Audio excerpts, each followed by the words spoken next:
본문 말씀을 쉬운 성경으로 다시 한번 읽으면 이렇게 합니다. 나는 복음을 위해서 이 모든 것을 행합니다. 그것은 복음의 축복 안에서 나의 몫이 있을 것을 기대하고 있기 때문입니다. 라고 이야기합니다. 우리가 이제 잘 알고 있는 이 바울의 말씀인데요. 바울의 삶을 우리가 두 부분으로 나누게 되면 사실 다메섹 도상에서 예수님을 만나기 전과 그리고 다메섹 도상 안에서 또 예수님을 만난 후로 그의 인생을 나눌 수가 있습니다. 왜냐하면 그는 그 사건을 전후로 해서 삶의 목적이 완전히 바뀌기 때문입니다. 다메섹에서 예수님을 만나기 전에 바울은 자신의 일을 위해서 살았으며 그 일을 지키기 위해서 예수님을 믿는 자들을 잡아가기도 하였습니다. 그러나 그가 다메섹에서 극적으로 예수님을 만난 그 이후에 그는 주님이 그에게 준 사명을 위해서 살게 됩니다. 우리가 오늘 말씀을 통해서 알고자 하는 것은 무엇이냐면 내가 무엇을 위해서 살아가는가 하는 그것을 저와 여러분들이 공유했으면 좋겠습니다. 특별히 우리 세움교회가 개척하는 입장에 있어서 우리가 그 사명 가운데 우리에게 주신 사명이 무엇인지 그리고 그것을 위해서 살아갈 때 어떻게 우리에게 하나님 역사하시는지를 오늘 말씀을 통해서 한번 같이 은혜를 나누기를 바랍니다. 이제 그 사명을 이제 바울의 사명은 이거였죠. 이방인들을 포함한 수많은 사람들에게 복음을 전하는 것이었습니다. 그는 이 사명을 완수하기 위해서 그가 할 수 있는 모든 노력을 기울였습니다. 때문에 그는 우리가 읽은 본문에서처럼 자신 있게 이렇게 대답하고 있는 거죠. 나는 복음을 위해서 모든 것을 행하였습니다. 라고 말할 수 있는 것입니다. 그의 삶의 모든 초점은 바로 이 복음을 전하는 것에 맞추어져 있었음을 볼 수 있습니다. 그는 복음을 위해서 결혼하지 않았고 그는 복음을 위해서 천막을 치는 등의 육체적인 노동을 감당하였으며 그는 이 복음을 전하기 위해서 소아시아 전 지역과 또 로마로 이어지는 엄청난 거리를 여행하였으며 그는 이 복음을 위해서 사람들에게 때로는 멸시와 때로는 맞기도 하면서 감옥에 갇히기도 하면서 이 복음을 위해서 살았습니다. 복음을 위해서 가난하게 살았으며 복음을 위해서 한 곳에 정착하여 안정된 삶을 살지도 않았습니다. 그리고 마지막으로 복음을 위해서 그는 죽음을 선택했던 사람이었습니다. 그리고 바울은 이렇게 말합니다. 나는 복음을 위해서 이 모든 것을 행하였습니다. 이제 나에게는 그 복음 안에 있는 축복이 있을 것입니다. 라고 말하고 있는 것이죠. 저는 아이들을 가르칠 때 이렇게 가르칩니다. 꿈을 꾸라고 말입니다. 우리는 꿈을 꾸고 그 꿈을 이루기 위해서 노력하는 것을 아름다운 인생 혹은 성공한 인생이라고 말을 합니다. 왜냐하면 꿈을 꾸고 이루어 나가는 삶에는 주위에 있는 많은 사람들에게 선한 영향력을 끼치기 때문입니다. 꿈꾸는 사람의 삶을 보면서 어떤 이들은 자신도 지금의 삶에서 벗어날 수 있다는 어떠한 희망을 품게 되기도 하고 또 어떤 이들은 꿈꾸는 자의 삶을 보며 삶의 열정을 느끼고 자신도 더욱 힘을 내고자 하기도 합니다. 또 어떤 이들은 대리만족을 하기도 하며 누군가는 그것이 사회의 정의가 살아있음을 나타내는 것이다. 혹은 하나님의 선하심을 나타내는 것이다 라고 감사하기도 합니다. 이처럼 한 사람의 꿈꾸는 자의 삶은 여러 사람을 주변의 많은 사람들에게 감동을 일으킵니다. 그리고 바울은 모든 이방의 복음을 전하는 것을 꿈꾸었던 사람이었습니다. 아멘. 그리고 그의 이러한 꿈에 감동된 사람들, 실라와 디모데와 같은 어린 자들부터 또 많은 동역자들이 그와 함께 이 일들을 감당하였습니다. 그의 이 꿈을 위해서 많은 동역자들이 함께 그에게 다가왔던 것이죠. 하나님은 그에게 이 동역자들을 붙여주심으로 그가 혼자가 아니라 여러 명과 함께 능히 감당할 수 있도록 인도하셨습니다. 아멘. 그들은 바울의 열정에 감동하였으며 동참하였습니다. 복음을 통해 사회가 변화될 것이라는 희망을 보았으며 주님의 역사하심을 보며 감동하였습니다. 어느새 바울의 꿈이 이들 모두의 꿈이 되어버린 것입니다. 아멘. 그 바울의 꿈이 지금 저와 여러분에게도 동일하게 임하신 줄을 믿습니다. 아멘. 우리 세움교회는 이 복음을 위해서 살아가는 하나님의 귀한 자녀들 되시기를 축원합니다. 아멘. 기술이 발전하고 과학이 발달된 고도화된 사회에서 이 현대인들의 삶을 보게 되면 어쩌면 사회 전체의 시스템에 의해서 돌아가는 하나의 부품 정도에 지나지 않게 된 것을 보게 됩니다. 때문에 최근에 좀비 영화들이 많이 나오는데 좀비가 이 현대 사회의 그런 모습들을 보여주고 있어요. 좀비들이 움직이는 걸 보면 생각이 없이 움직입니다. 식욕이라고 한 단순한 그런 자신의 욕구만을 충족하기 위해서 움직이죠. 현대인의 삶들이 그렇습니다. 생각 없이 이 사회 시스템이 유지되기 위해서 움직이는 거죠. 심지어 이제 고도화가 발전된 사회에서는 인간의 역할들이 줄어들게 됩니다. 2030년, 2040년인가 45년인가요? 그때 되면 일자리가 5만 8천 개가 없어진다고 해요. 지금 있는 일자리에서 5만 8천 개가 없어지고 인공지능이 다 대체를 합니다. 로봇가 대체를 합니다. 그리고 새롭게 생겨난 직업은 겨우 2만 개밖에 되지 않는다고 해요. 3만 8천 개의 직업이 없어지니까 어마어마한 거죠. 그러면서 유럽이 지금 실시하고 있는 것 중에 하나가 무엇이냐면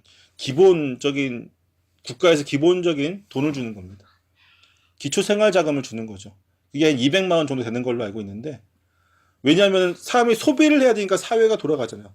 돈과 생산은 인공지능이 돈을 벌고 생산을 하고, 인간은 돈을 벌 직업이 없으니까 국가에서 돈 200만 원, 300만 원 지면서 소비를 하라는 거예요.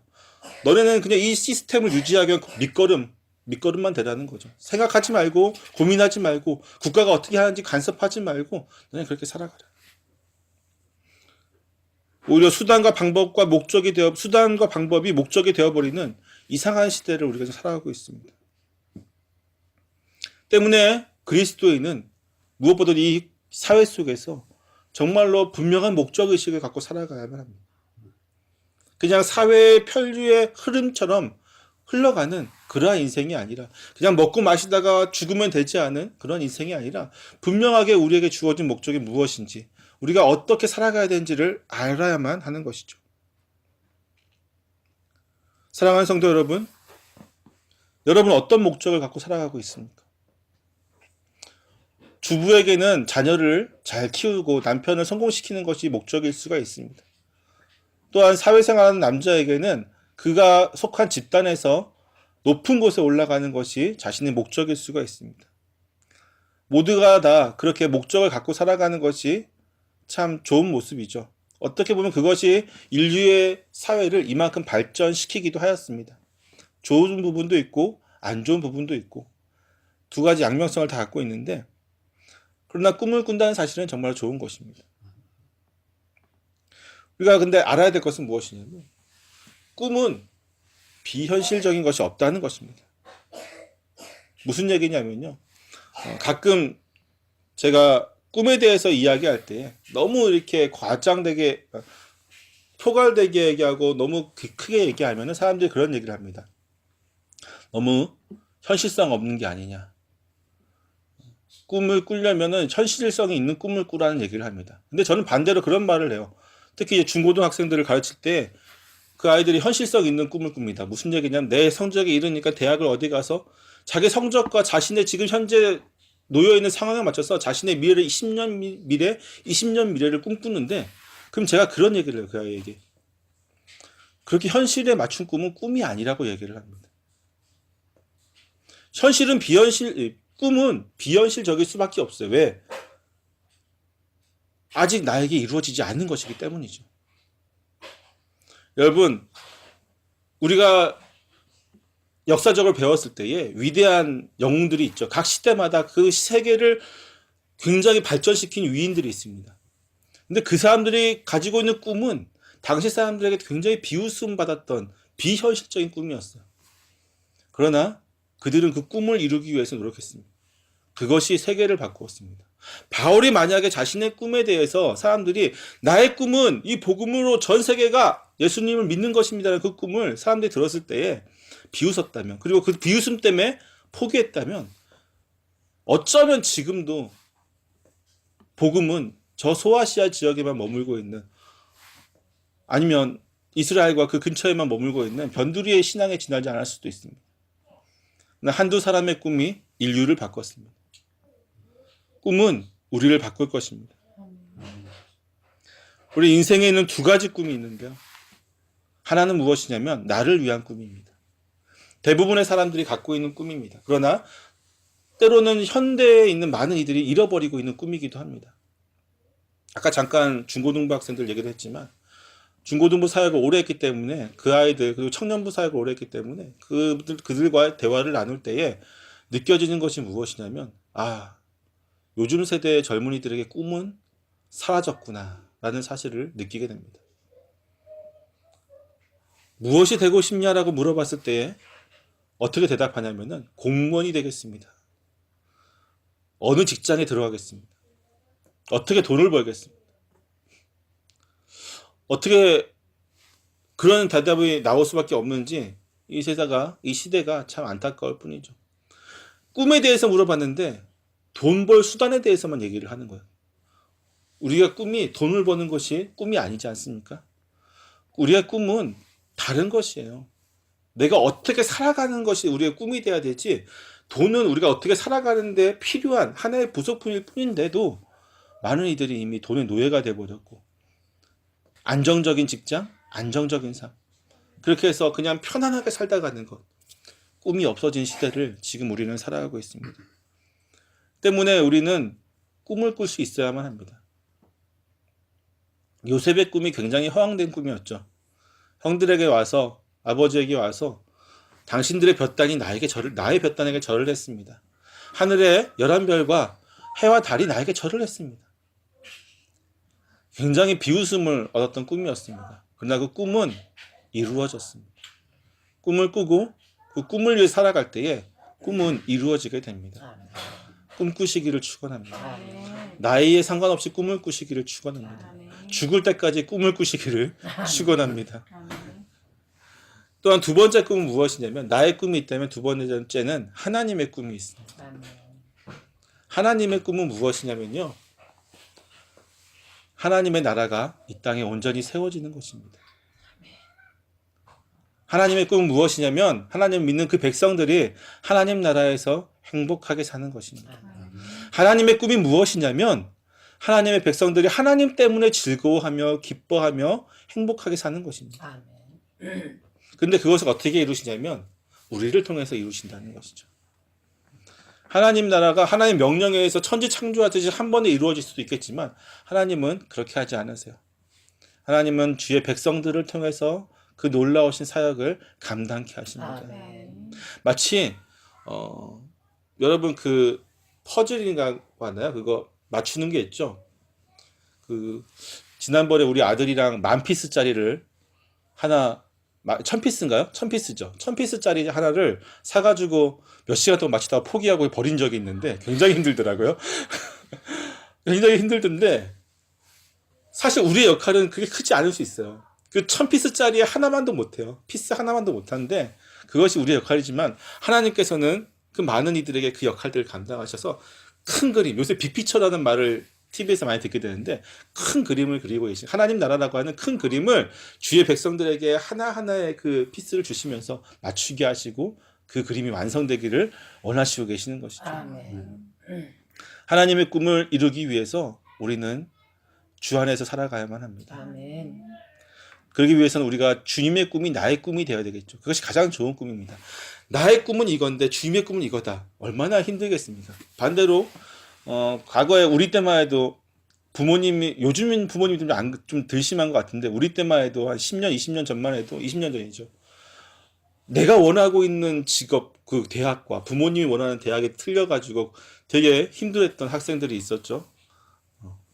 부모님은 정말 안정적인 직장을 위해서 뭐 사자 들어가는 그런 학군에 대학에 들어가길 원하고 아들은 음악이 하고 싶어요. 전 뭐가 하고 싶어요 하면서 굉장히 괴로움을 당하기도 하죠. 마찬가지예요.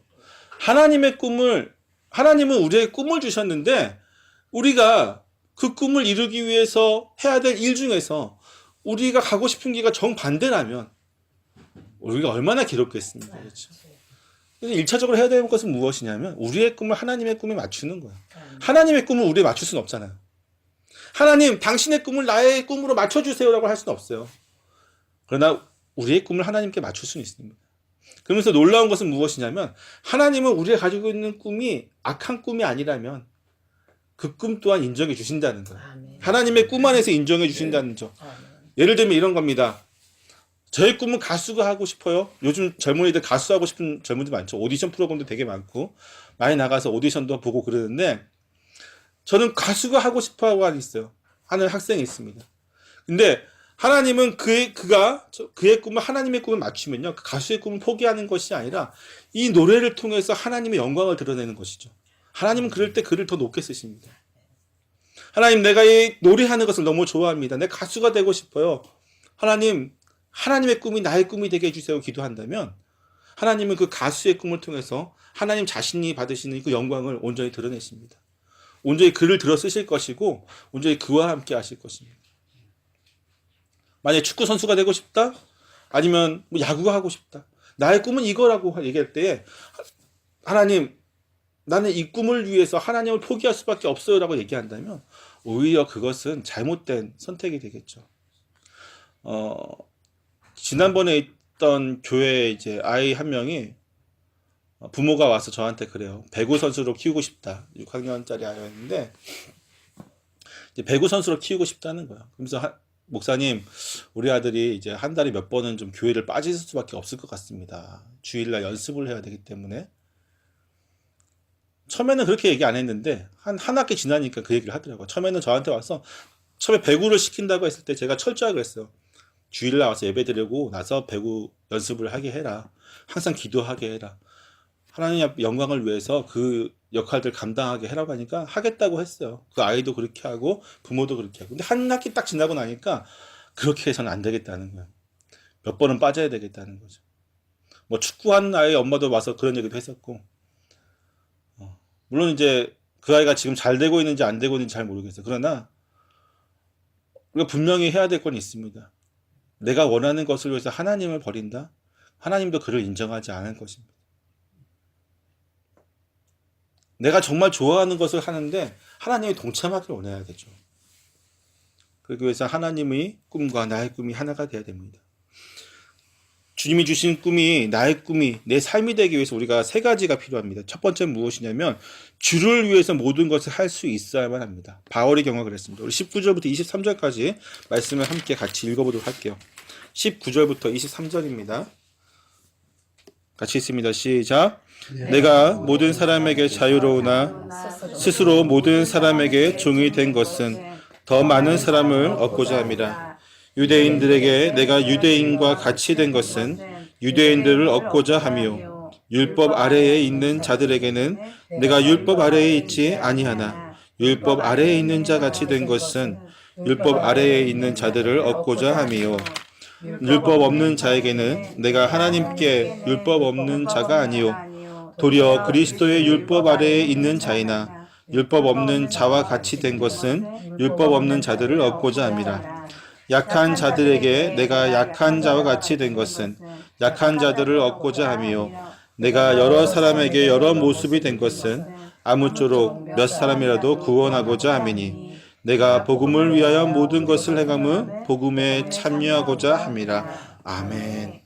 무슨 얘기냐면요, 바울은 자기는 복음을 위해서, 자기의 꿈을 위해서, 하나님이 주신 그 꿈 또한 자신의 꿈, 그것을 위해서 모든 것을 하였다라고 얘기하고 있어요. 그는 정말로 자유로운 사람이었지만 율법 있는 사람들과 같이 어울리려고 율법 있는 자처럼도 했었고, 율법이 없는 이방인들과 어울리기 위해서 그런 모습이 되기도 했었고, 낮은 모습으로도, 때로는 그들과 격식 있는 모습으로도 모든 모습 자신을 변화시키면서 그 상대방에 맞춰갔다는 거예요. 그들에게 복음을 전하기 위해서. 사랑하는 성도 여러분, 주를 위해서 모든 것을 할 수 있으십니까? 아멘. 주님은 우리가 주를 위해서 살아가기를 원하십니다. 우리가 주를 위해서, 그렇다고 내 삶을 다 포기하라는 얘기가 아니에요. 이단들은 이런 얘기 하죠. 구원받기 위해서 다 포기해라. 주를 위해서 다 포기해라. 재산도 버리고 가정도 버리고. 아까 기사 하나를 잠깐 봤는데 신천지가 10만 명의 성도를 동원해서 뭐 쓰레기를 청소하고 정말 주변 환경을 위해서, 공익을 위해서 노력한다 하면서 굉장히 대대적인 기사를 내고 선전을 하더라고요. 그럼 뭐합니까? 가정을 버리게 만들고 삶을 버리게 만들었는데.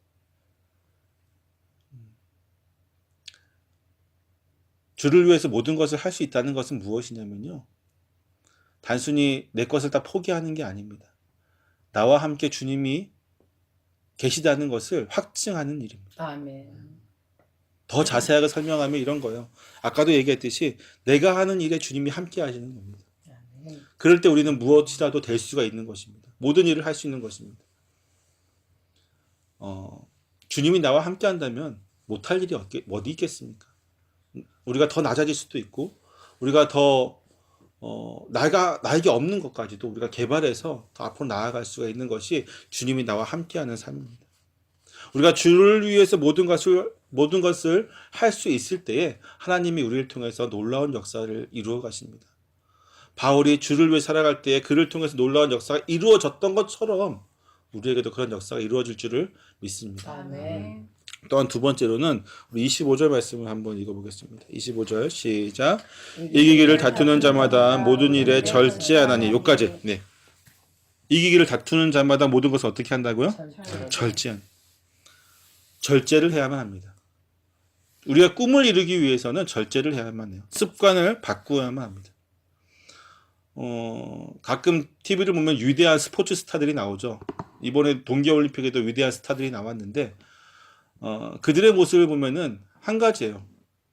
정말로 절제했다는 겁니다. 요즘 그 동계올림픽의 최고의 스타는 컬링 여자 전사들인데 얘기를 들어보니까 그렇더라고요. 핸드폰도 다 압수하고 외부와 접촉을 다 끊고 정말 열악한 환경에서 지원도 없는 가운데서 협회가 좀 엉망이 되었다고 해요. 그래서 지원이 없는 가운데서 정말로 그들이 그 피땀 흘리는 노력 가운데 그 성과를 이루었다고 합니다. 하고 싶은 거 다 하면서 못해죠. 예. 꿈을 이루기 위해서는 정말로 절제해야만 합니다. 서울대 그냥 가는 거 아니죠. 그들은 젊은 청춘을 다 포기한 사람들이 서울대 가는 겁니다. 목회 그냥 가는 거 아니에요. 목회로 성공하신 분들은 정말로 거기에 자기 인생을 다 건 분들이 많습니다. 뿐만 아니라 사업에 성공한 분들도 마찬가지예요. 그 사람이 예수를 믿든 안 믿든 사업에 성공하시는 분들을 보면 거기에 미쳐있는 사람들이 많습니다. 그것을 위해서 나머지를 다 포기해야 되죠. 예전에 읽었던 책 중에 그런 책이 있더라고요. 거기에 책 중에서 기억나는 것 중에 하나가 뭐냐면 내가 정말로 원하는 것 한 가지를 하기 위해서는 그거보다 조금 덜 원하는 10가지를 포기해야 된다라고 하더라고요. 내가 정말로 원하는 한 가지를 완전하게 잘하기 위해서는 그보다 조금 덜 좋아하는 거 10가지를 포기해야 된다고요. 내가 이것도 하고 다 하면서 내 꿈을 이룰 수 없다고 하는 것이죠. 우리 옛말에 그런 말도 있잖아요. 다재다능한 사람은 재주가 많은 사람은 그쵸? 재주가 많은 사람은 빌어먹고 산다고 그쵸? 왜 그렇겠어요? 재주가 많다는 건 그만큼 관심거리가 많다는 거예요. 재주가 많다는 것은 이것도 관심 있고 저것도 관심 있고 이것도 관심 있고 관심이 있으니까 자신의 그런 모든 신경들이 분산되어 있는 거죠. 그러면 성공하지 못한다는 겁니다. 오히려 우직하게 한 가지를 자기가 원하는 거 한 가지를 위해서 다 포기하는 거. 때문에 절제를 해야만 할 때 하나님께서 그에게 역사를 하신다는 거죠. 우리는 우리의 꿈을 위해서 우리의 습관을 분명히 바꿔야만 합니다. 우리의 꿈을 위해서 또한 하나님이 나에게 주신 꿈을 위해서 내가 가장 먼저 무엇을 바꿔야 될지 한번 고민해 보시기를 부탁드립니다. 아멘. 사람 만나는 거 좋아하시는 분들 사람 만나는 거 좋죠. 근데 그 사람 만나는 것을 어떻게 만나냐가 중요한 거예요. 습관을 바꾸면 아예 사람을 만나지 말라는 거 아니고 어떻게 만나느냐. 괜히 특히 이제 아줌마들 같은 경우 제가 제발 그러지 말라고 부탁을 하는데 왜 쓸데없이 모여서 드라마 얘기를 하고 예능 얘기를 하고 애들 얘기를 하고 그것도 좋다 이거예요. 좋다 이건데 거기서 끝나면 안 된다는 거죠. 거기서 끝나면 안 된다. 또한 우리가 그 외에도 취미 생활도 많고 특히나 요새는 취미 생활도 많아서 하고 싶은 것도 많고 우리가 봐야 될 영화도 많지 않아요? 그렇죠? 그런데 그것을 다 하고서는 살 수가 없습니다. 오늘 귀한 시간 이 자리에 나오신 우리 세움교회 성도들은 정말 하나님 앞에서 절제하는 삶, 또 그 습관이 주 안에서 온전히 바르게 생활화된 분들임을 믿습니다. 아멘. 또한 세 번째로는 우리 26절을 한번 읽어볼까요? 시작. 그러므로 나는 다름질하기를 향방 없는 것 같이 아니하고 싸우기를 허공을 치는 것 같이 아니하며. 아멘. 아멘. 꿈을 이루기 위해서는 바울처럼 분명한 목적을 가지고 일해야 되는 것이죠. 아멘. 바울이 이렇게 얘기하고 있습니다. 향방 없는 것 같이 달리지 않았다는 거예요. 자기는 지금까지 인생을 쭉 달려왔지만 방향 없이 달려오지 않았다. 또한 그는 싸우기를 허공을 치는 것처럼 하지 않았다. 분명히 치는 어떤 대상이 있고 그것을 쳤다는 거죠. 목적이 없는 삶을 살지 말라는 겁니다. 다른 말로 하면 꿈이 없는 삶을 살지 말라는 말이기도 합니다. 우리는 목적이 있을 때에 열심히 일할 수 있어요. 그리고 그 목적이 눈앞에 보일 때 더 열심히 일할 수 있습니다. 어떤 교회 가니까 이제 막 개척하는 교회인데 뭐 지역사회 뭐 가장 큰 교회 뭐 1년 안에 1000명을 전도하자 뭐 이런 표를 해놨는데 목적이 없는 거예요, 그거는.